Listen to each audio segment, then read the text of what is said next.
Okay, good afternoon and welcome. We are back. Maple Based episode 2. I'm here with Manny_Ottawa.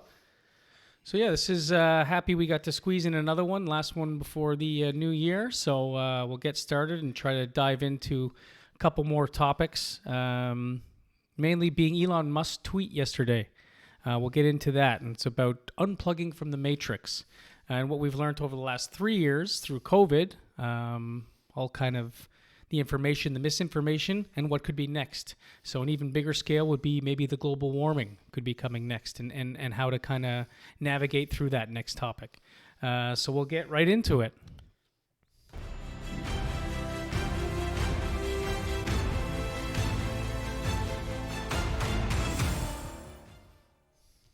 Okay, so yeah, we'll start it off with Elon's tweet yesterday. I don't know if everyone has seen it. But it goes, "What if I told you the only way to escape the matrix is to unlearn everything that you have been taught and to rebuild your entire belief system based on critical thought and analysis?" So yeah. Well, there's a lot of reasons why Elon tweeted that. But I think for our purposes, we have to learn what we've learned in the last year, or at least analyze what we learned in the last year, and that is COVID and the vaccines. We have just come off what I will call the greatest collective misinformation by experts, politicians, and trusted authorities. We were told right from the beginning, and you might remember this, Chris, our family was alarmed, but we were told right from the beginning by WHO, that the mortality rate of this new virus is going to be around 3.4%. And that was alarming. If you do the numbers, that's about 7 million, 10 million people in America, 600,000 people in Canada. And so it was alarming. That was the very first quantum misinformation, and everything led from there. And I think at that point, everybody was on board to do whatever it takes to curb that. Well, of course, you hear, lock down, no problem. We'll lock down you for hear that. 3.4%. Yep. The average, the flu, a bad flu year is about 0.2, 0.3%. Well, you know what? 3 years have gone by. Mortality rate for under 65-year-olds is 0.001. They were so off in their numbers. And so what happened from there, and this is what Elon was talking about, the matrix, and there's a great line, and I posted it today, that people will still fight today to protect the lives of the past, because we're protecting the system, we're not protecting critical thinking. So you have today people still, and you've got a post up that I put down that, we've learned that the government lied to us. In what sense? Let's go through that. The government lied to you how? Well, by just the numbers, by following through what the WHO has outlined with the percentages? That's part of it. But the other part of it is they said that the vaccine would prevent infection. The vaccine would prevent spread. The vaccine would prevent hospitalization. We will get to herd immunity if about 60 to 70% of the people took the vaccine. We were told that the vaccine will prevent hospitalization and the vaccine will prevent death. None of those are true. Yeah, and I think the most troubling part during that whole thing was they were pushing that when they knew, and when there was clear evidence around the world that was not true. Well, so we knew they were pushing this absolutely, and when it was clearly false. So what happened? The vaccines. Now you can't even ask yourself this question, Chris. The AIDS epidemic in 1980s, we still don't have a vaccine for it. There are many viruses that we still don't have a vaccine for. All the experts at the time, even Dr. Fauci was saying, vaccines take 7 to 10 years to produce if you're lucky. Now, no one questioned that after 7 months, COVID came in March, and by November, December, in 6-7 months, about 8 different companies all had a vaccine. With different patents, too. They all had their own... Different formulas. Right? Different everything. And many of them used the mRNA technology. Yes. And so here we have, and no one credits, well, how did that happen? That's amazing. Oh, but we all just wanted to believe. And so that was the first time that experts should have questioned and said, wait a minute, how is this possible? And we were told 99% efficacy, 96% efficacy, and there was a game on about how great these vaccines were. And then within weeks, and I remember reading it, and that is around January 2021, we now find out that there are vaccinated people that get COVID. Well, the media dealt with it and the expert dealt with it by using a term, breakthrough cases. A breakthrough case. Well, that tells us that the vaccines still work, and there's just that odd case, the 1 in a million, 1 in a billion where it doesn't. Well, then you look at Israel. By April, in Israel, who were 6 months ahead of Canada in its vaccination, the vast majority of the people in Israel who were vaccinated were getting COVID. We should have known by then that all the claims were untrue. Yet in Canada, we still didn't get to fully vaccinated till about July of 2021. There was an election based on punishing the unvaccinated. Trudeau understood that. We talked about that. He understood that if you pit the majority against, and at that time 70-80% of the population was vaccinated, and it's easy to pick on a minority. And so Trudeau laid on the hate. Squeaked in with a minority. Yeah, but he laid on the hate, laid on the discrimination, and said, we are going to punish everyone that wasn't vaccinated. We're going to take their jobs away. We're not going to let them fly. When we absolutely had the scientific evidence from Israel that the vaccines didn't do anything. So we know this. We know that your friends and neighbors were discriminated against. The worst part... There's one thing I want to hop in here and say. It says you weakened your own immunity. Do you have any follow-up on that? There's some evidence that the vaccines, what they do is they first of all, in its function, they take down your immunity down to zero, and then they boost it back up so you can start fighting. Just mass replicate these spike proteins. Exactly. Now, if you look at, and I don't have it here, but if you go through my Instagram account, I have it all laid out. But in Ontario, when they were producing the numbers, the vaccinated were 2 times more likely. The boosted, were 2 times more likely to get COVID than the unvaccinated because the immune system drops and then it replicates and starts building. For how long? Now, just logically, and you see some of the now scientific data saying it's coming out that your natural immune system has been supplemented by this, and once the effects of this wears out, and so the vaccine may work for 2 or 3 weeks, your immune system doesn't ever return to its natural level. Yeah, and you get those 2 shots and you're good. You get those 2 shots and a booster, you're good. Now a booster every 3 months, you're good. So it just kind of works. condensed where that immunity only lands. Right. That so super here, boost. So here we have. Here we know. We now know that the government lied to you. The government threatened you. I mean, literally, you took stuff and put it into your body that was untested, experimental, that they knew that it was failed. It didn't do any of the 5 things. The government forced you. They took away charter rights. So where does this go? Let's merge this into the next one. Yeah. So what that tells me is that people should be very upset, but they're not. They're actually defending. Well, we didn't know, and we didn't do this, and that's why we come back to your statement of the Matrix. I mean, in that movie, there was a great line. Yeah, we'll listen to it. This was the Matrix is a system, Neo. As Morpheus is taking Neo that system is our around, enemy. and this is that blue. When you're inside, you look around. What do you see? Businessmen, teachers, lawyers, carpenters. The very minds of the people we are trying to save. But until we do, these people are still a part of that system, and that makes them our enemy.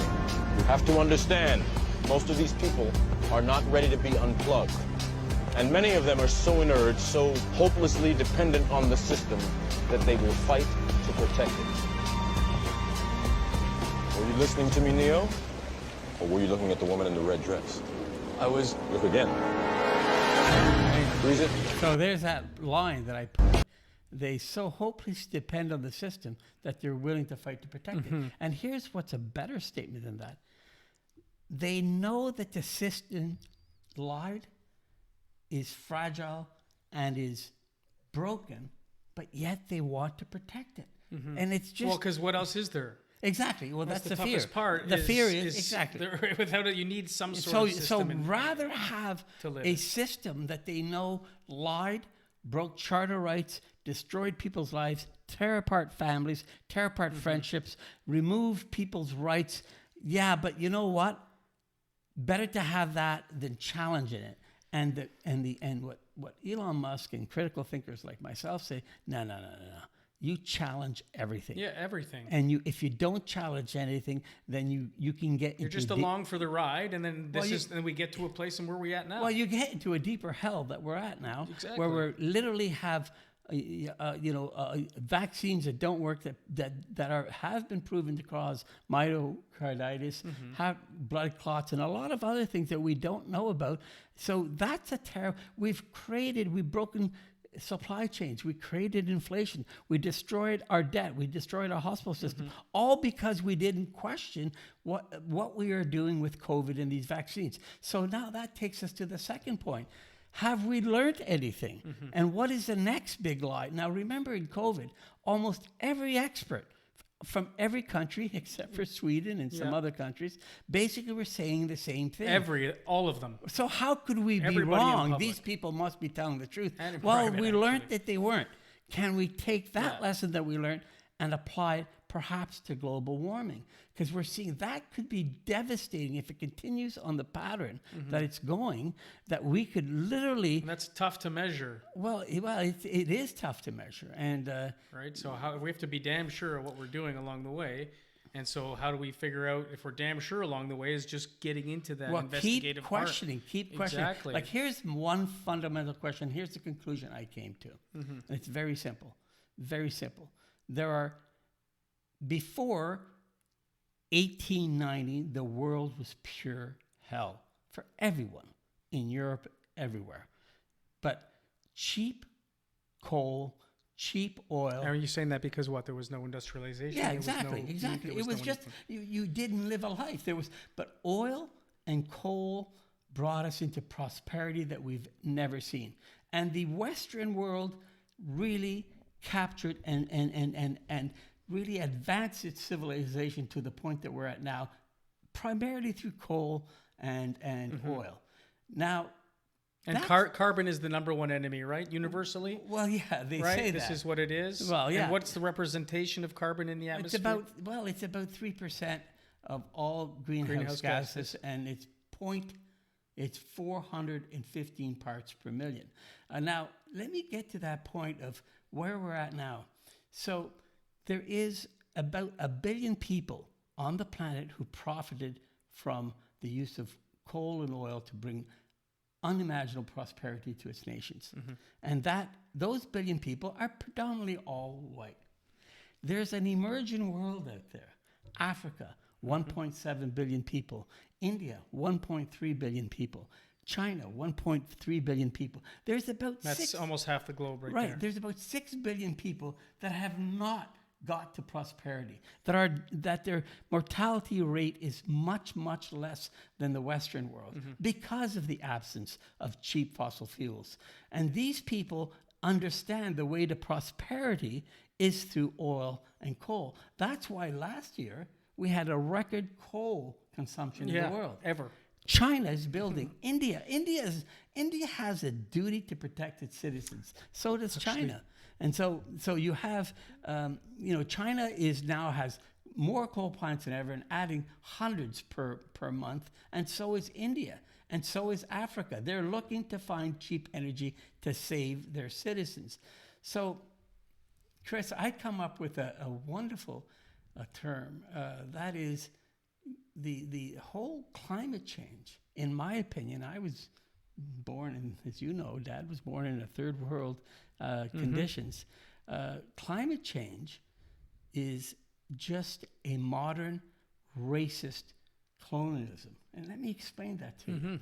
Like, to me, the most racist thing you could do is deprive people of color, people that are trying to get out of, by their bootstraps into a form of normality that we have, those people are told they're evil. They shouldn't. And who's telling them that? Predominantly white people. White people are saying, no, we know what's best for you. Although they're dying at age 40 and 50 and there's no electrical, I mean, I think about... Their life expectancy is much lower than that of... So about 200 to 300 million Indians don't even have electricity. 200 to 300 million Chinese don't have electricity. I mean, so it's pretty, I find it amazing. So I question the matrix. I understand that we're all in this and we all want to go this direction, but can we ask questions? And the question I ask these experts, wait a minute, the average mortality of the third world country is 20 to 30 years less than the first world. And the solution is cheap coal and cheap oil. And they're pushing away towards Which it. that can't be a solution. So what happens? Well, no, they don't. They're ignoring it. They're ignoring the whole. I mean, China and India are just giving lip service. If you watch the COP meetings, it's just absolute lip service. They understand their duty and they're plowing ahead, building many coal plants because their duty is to make sure their citizens don't die early. And it just so I find it rich that we are complaining about colonialism of the past, where the white man has done something to indigenous people and so on. But here is the white man preventing progression for half the globe. 7 billion people, the majority of the globe. We're saying, no, we know what's best for you. Yes. You follow us, you have to endure this for everybody else. Yeah, and you might die. While we get to go on our private jets and do whatever the hell we want. Well, you might die early and it doesn't matter. We're doing this for the world. And it is so disingenuous. So that's where I start in question, and then you can start in question. And then you put a lead as Greta Thunberg or Thunberg, whatever her name is now championing or somehow got to this forefront of directing where the globe goes, which is interesting in itself, where she has no expertise on anything and is 20 years old. Well, I posted a great clip. Yeah, Chris, this is it. Let's walk through it. Yeah, well, this one here, it's just, if you look at it, you just question. If you ask yourself some questions about the whole premise of global warming. I mean, Germany's gone back to coal because it stopped its nuclear plants, which ironically produce zero CO2. Were probably the best form of energy that, if you're concerned about CO2 in the atmosphere. But for some reason, we're closing those down as well for a different reason. We're closing oil because CO2. We're closing gas because CO2. And so we're left with basically, I don't know, some renewable resources. And I did look, and I got one data from Saskatchewan, and governments have been putting money into solar and wind energy before you were born, Chris. I mean, it's been at least 40 years that we've been focused on that. And we've only achieved 1% to 2%, 3% total energy. We're still reliant on coal, oil, and now natural gas and other carbon emitting fuels in order to keep our world going. So there's another ironic, like, we simply cannot get to, and we're allowing terrible things. I mean, there's there is an expert that looks at Congo, and you have it down there. Yeah. Just click to that. And right this now. is Siddhartha Kara. We'll go through that right now. I was going to pull up that graph of that percentage distribution that you had of of that wind power was at 1% or whatever 2% of total energy, which is on here. And how could that be sustainable for an entire globe or an entire populace? The irony is that no one asks questions. So here we are presently in Canada getting about 1% to 3% of our here, this one. Yeah, I have 1% for, this is from Saskatchewan, but let's say 1% to 3% Yeah, across so you can't. Canada. I mean, it's something to get into the weeds into, but this is just a small sample size in Saskatchewan as to where's the total power of just Saskatchewan coming from, and 1% is from total wind and solar. So, I mean, how is that? What are we supposed to do in order to power everything? You know. Well, and ironically, we're now mandating that all vehicles by 2026 are going to go have to go electric. I mean, like, where is this? electricity coming And from? then I think California tried to do that recently, and then weren't allowed to plug in their cars Right. because of the energy crisis, and they couldn't even sustain. So if everybody went electric car, we would be. Our grids right now there are brownouts in California, Ontario as well. Our grids are at capacity. Our electrical grids are at capacity, and our electrical consumption is probably 10% of the total energy consumption so how do you expect that to increase everything to go to electric? Where is the grids? I mean, first of all, the infrastructure of the grids. Let's assume that we can get enough power from the solar, but the infrastructure, it's not there. The highways, the transmitters that send the electricity to you. I mean, we don't even have the infrastructure, let alone the ability to produce Yeah, we're on the power. same power grid for a long time Well, now, yeah, right? it's old technology. So before we get into Siddharth Kara, I want to just read this one out so we have it because it wasn't up there for a while. But how is mining for lithium greener than drilling for oil? Explain to me. I wear a Like I mask wear. alone. Like I wear a mask It was alone a- in my it was car. a So a shot. little Just- shot there. I like that Yeah. tweet. So okay. But if you go through it, Chris, read it. I mean, you ask. So this is Greta. You have like stolen right- my dreams, my childhood. So this is her when she had that little speech that her childhood was taken from her in the same basic globe that everybody else has grown up in forever. And meanwhile, not being cognizant of these people that are having to not only these people, these are children. kids, yeah, children younger in the than Congo. her, Children Younger in the th- Congo. So then that experiencing. yeah. There are children, hundreds of thousands of children in Africa, that are experiencing slavery that we have never seen in our lifetime. Yeah, which All isn't to which isn't provide at the, and at the front destroying force of and destroying, the landscapes and yeah. nature. So if you care about the globe, you're destroying the globe in order to Right. to advance some other agenda while also destroying kids younger than this one complaining that have to do the physical manual labor for it. Yeah, again- So we'll get into this clip from Siddharth Kara, who's an American author, activist, expert on modern-day slavery and human trafficking, child labor, and related human rights issues. So this is just a tiny clip, but he was on Rogan, and this kind of blew up. happens that the Congo, just as it was sitting on more than half the world's reserves of coltan and, of course, a lot of gold and diamonds and other things, is sitting on more cobalt than the rest of the planet combined. And it's in a small little patch of the Congo, southeastern corner, a part that used to be called Katanga. And before anybody knew what was happening, Chinese government, Chinese mining companies took control of almost all the big mines. And the local population has been displaced, is under duress, and they dig in absolutely subhuman, gut-wrenching conditions for $1 a day, feeding cobalt up the supply chain into all the phones, all the tablets, and especially electric cars. And we're looking at a video now. Jamie, what is this? The mines? This is video. So I think so. This is Yeah. so crazy to see. This is the bottom of the supply chain of your iPhone, of your Tesla, of your Samsung. I mean, I'm just naming those companies. Right. It's all of them, right? All of them.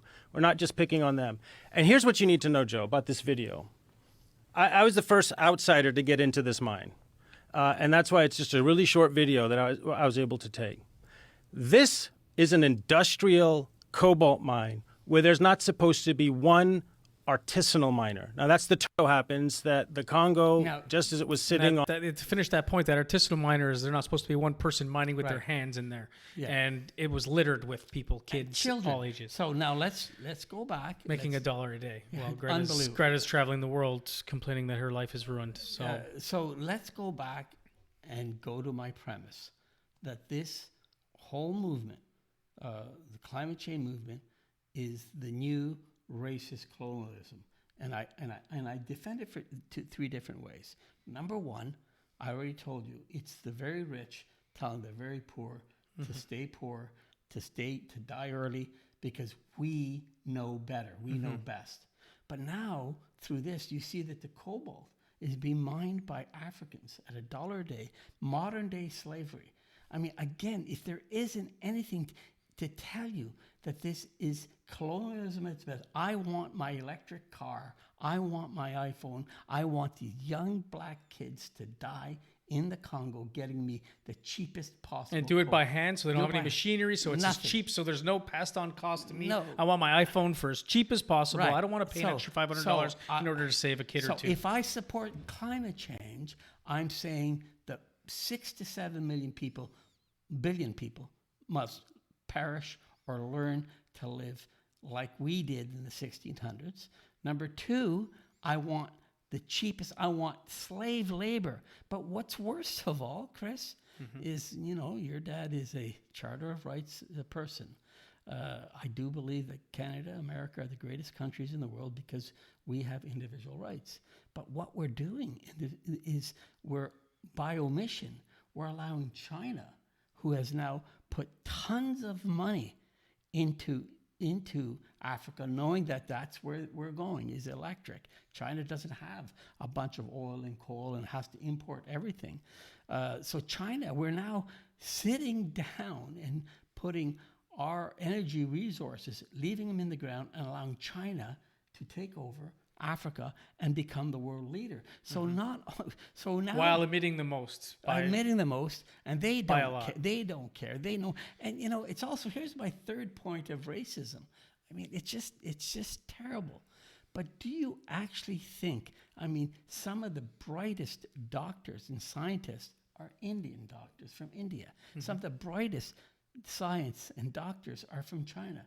Do you think for a moment that, and they literally have 1 million times more experts than we do, simply by sheer population, but do you think that those experts are saying, oh, we are going to risk the end of the world so we can get oil to our citizens? Absolutely not. They don't agree. So it's racist to believe that we know the science better than they do. They're not alarmed. They're not stopping their coal production. They're not stopping their oil production. The scientists in India and China are saying, oh, no, the end of the world comes. They understand the science better than we do. So it's just, if you look at it in its totality, you're saying, my God, this is our modern day colonialism, modern day racism, just to make it. And Where this we're is, traveling the world spreading the book of sure. It's all to make us, anti-coal, because we used to travel the world, spread the word of Christianity, and try to go country to Or, country. yeah, it's- and now we're spreading the word of anti-coal and going country to country, doing the same thing. at the expense of others. I mean, That's how it always is. Very simply, this is as racist as you can get to say to black people in Africa, to brown people in India, or in China. This is as racist as get. We will tell you what you should do. We will tell you what's good for you. We tell you to limit your lifespan and your health and your goodness by 10, 20 years. And please tear up your country, tear up your land. Keep everybody poor that has already been poor before. Have your kids go and work in coal mines and die for us because we know what's best. Listen, I'm going to tell you something. And meanwhile, we're on the way to get more poor as all of our expenses go up here. Well, that's the worst thing. right? So I mean, it's counterflowing to that. Well, that's the worst thing is not only are we doing this, but we're really bringing ourselves into energy poverty. There are cases, I mean, senior citizens that are living on pension, one of their greatest, I mean, even in Canada, but one of the greatest costs is energy costs, which used to be almost free. In Europe, Italy, Germany, it's €1,000 per month to heat. Imagine if you're on a pension. Like, what are we doing? Where you planned, you had X amount of dollars per month, and now that has gone you're way done. out the window. So what are you doing? do? You're now destroying the very poor. You're making your own citizens that are on the margins poor. You're being totally racist with all the browns and blacks in the world, saying no, you can't achieve what we've achieved. We've had it, but you can't because we're at the tipping point. And their experts are saying, we disagree. Now they're only, so when you question it all, I come to the conclusion, Chris, that the massive experts that I listened to with COVID were proven to be dead wrong. And I believe the massive experts with global warming are dead wrong. And worse, there's going to be more discrimination, more hate, more exploitation than... Well, we saw we were capable of for a short, brief time there. What if the whole world's life depended? We only had kind of your grandmother's neighbor dependent, or your grandmother's life depended on it. What if the whole globe depends on it? You can push an agenda pretty quickly. So I'll go to this clip here as well. This is from 1978. We are unprepared for the next advance. The result could be hunger and death on a scale unprecedented in all of history. What scientists are telling us now is that the threat of an ice age is not as remote as they once thought. During the lifetime of our grandchildren, Arctic cold and perpetual snow could turn most of the inhabitable portions of our planet into a polar desert. Climate experts believe the next ice age is on its way. According to recent evidence, it could come sooner than anyone had expected. I like the music. So the music is the same then as it was Weather now. There's stations in only the far constant north, generation. temperatures have been dropping for 30 years. And everything. Seacoasts, long free of summer ice, are now blocked year-round. So, According to some climatologists, within a lifetime, we might be living in the next ice age. We are Now, under- Chris, I lived that. I was 22. and that's not that far. No, long but ago. it's That's, amazing what, that 50 the new years? generation completely ignores all history that's happened. They don't learn from history. I was 22, 23. I'm telling you, I was more impressionable then. I certainly wasn't, I didn't acquire as much wisdom as I did at that age, but I truly believed that we were, and you were born, but I truly believed that we were going into a terrible ice age. I was fearful. I was truly fearful. Number one, I was born in southern Italy, so, the cold. And you didn't probably have a lot of heat when you were in southern Italy. No. But so we truly all believed. Now, here's an interesting observation. The whole science of global warming has at best got to be really difficult. And here's what I mean. There are 6 greenhouse gases. For some reason, we only speak of one, and that one is carbon. Water vapor is the biggest greenhouse gas. I was following it 30 years ago. Of the 6 greenhouse gases, we only talk about one, carbon dioxide. And that of the 6 greenhouse gases, this only represents 3% of total. Now, can you imagine any credible scientist saying we are going to measure to the 1,000th parts per million of one of the 6 greenhouse gases, that is the 3% of it, but we're not going to measure the other 97%. How is that science? So now here's an interesting observation. And to follow up here real quick, sorry to jump in, but that carbon somehow is the one that they want to get, or they want to flag, is the one that also brings life, prosperity, and energy to all plant forms around. Well, So- I think there's something nefarious behind it. No, but, I mean, but the one that because- they pick is the one that there is no arguing that grows a bigger crop, has bigger yields. Right. That does You would wonders think for that you would vegetation. think of the 6 greenhouse gases, you'd start with the largest one or the Sure, second largest yeah. one. But here's an interesting statement, and I want viewers to critically think. COVID is COVID-19. Its proper name is SARS-CoV-2. That means there was SARS-CoV-1. That was the SARS epidemic of 2002.